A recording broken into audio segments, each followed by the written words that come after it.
বাজারে সবচেয়ে বেশি বিক্রি হওয়া মুরগির নাম বললে অনেকেরই উত্তর হবে ফার্মের মুরগি বা ব্রয়লার।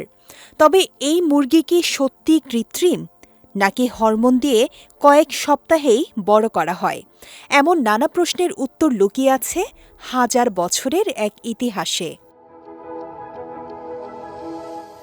আজকের ব্রয়লার মুরগির পূর্বপুরুষ ছিল দক্ষিণ ও দক্ষিণ পূর্ব এশিয়ার জঙ্গলে বসবাসকারী বন্য রেড জাঙ্গল ফাউল।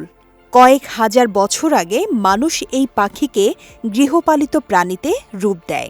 সময়ের সঙ্গে বেশি মাংস, দ্রুত বৃদ্ধি এবং সহজে পালনযোগ্য বৈশিষ্ট্যের মুরগি বেছে বেছে প্রজননের মাধ্যমে তৈরি হয় আধুনিক ব্রয়লার।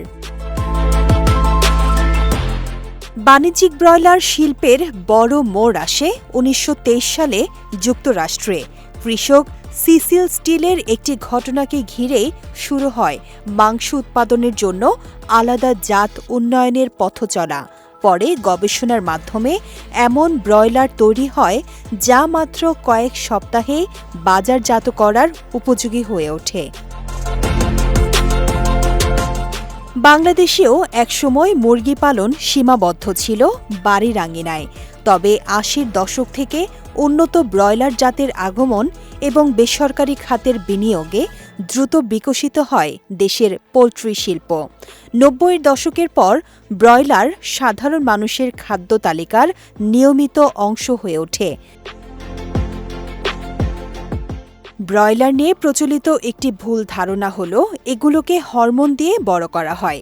তবে বিশেষজ্ঞদের মতে দ্রুত বৃদ্ধির মূল কারণ হরমোন নয়, বরং উন্নত জেনেটিক নির্বাচন, সুষম খাদ্য এবং আধুনিক খামার ব্যবস্থাপনা। বর্তমানে ব্রয়লার দেশের লাখো মানুষের জীবিকা, বড় একটি শিল্প এবং খাদ্য নিরাপত্তার গুরুত্বপূর্ণ অংশ।